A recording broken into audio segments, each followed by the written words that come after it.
Hey guys, what's up? Welcome back here to today's edition of the Fishing Teacher, and really appreciate you guys checking out today's video. Always appreciate that.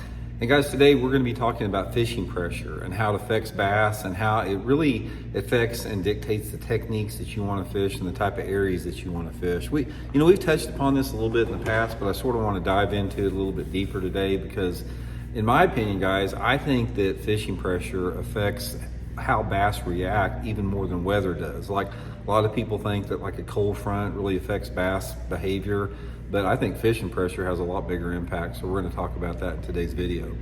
Also, guys, just a quick reminder, I just want to let you know that Tackle Warehouse has got my Solar Bat Series RB3 Series sunglasses in stock now. Guys, you gotta check these things. These are like the greatest sunglasses that I have ever seen in my life. I've used them for over 10 years now. And the owner of the company, Dr. Gary Nesty, he's an optometrist and he fishes as well. The optical clarity on these things is second to none. And I'll put my Tackle Warehouse link in the description. You guys can get a pair through that link or the Solar Bat site, either one. So much appreciated with that. You guys will really like them. Okay guys, fishing pressure. I am a this is one of the biggest things to me as a bass angler. It's like in my own fishing, if it was up to me, I don't ever want to see another boat. When I go fishing, I don't want to see another boat. I don't want to see a house. I don't want to see a sign of civilization. I just want a pure fishing environment. But obviously that's not the way it is unless sometimes you go out like to Lake Mead or Lake Powell out west. You're going to have to deal with fishing pressure.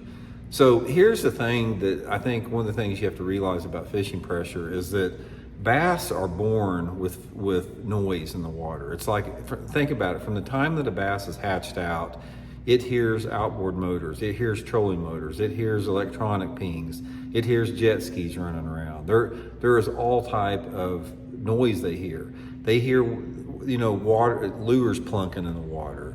That's part of their environment. And they don't know what it is. I mean, they know that it's something foreign and they know it's a danger, but in terms of what it does to a bass, it has the same type of effect as any other thing that shuts down feeding. Now, some of the things that will shut down feeding for a bass are like, if a cold front comes through and you get, you lose your cloud cover, you lose your wind, if the water gets muddy, if the water comes up real fast or comes down real fast, all those things can affect bass in a negative way.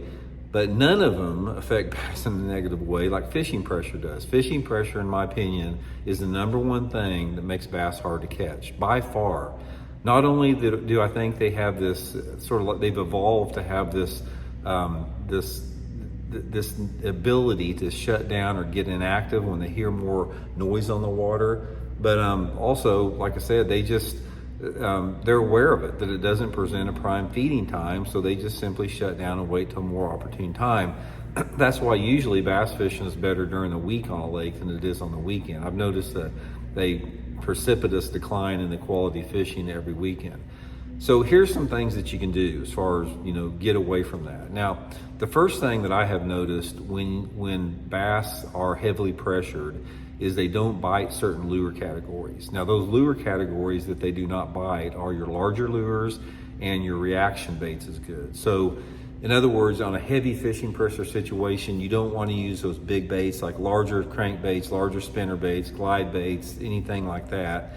And you don't want to use those lures that you have to reel through the water column that create a reaction strike, like your spinner baits, your big crankbaits, some crankbaits, chatter baits, top waters, anything that the bass have to chase.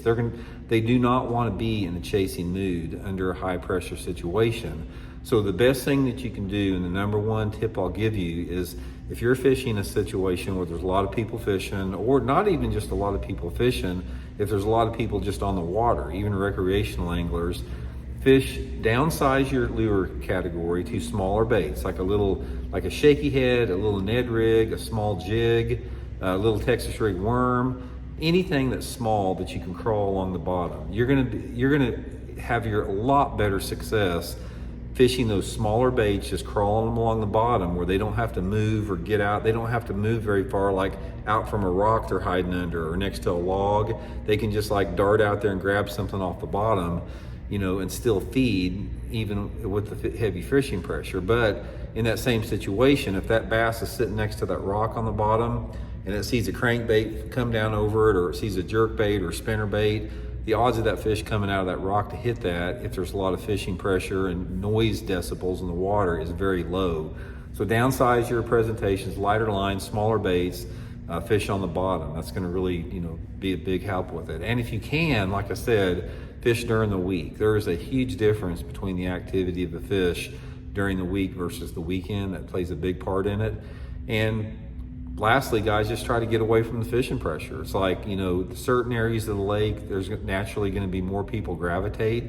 So maybe try to go to those type of areas where you don't have quite as much pressure.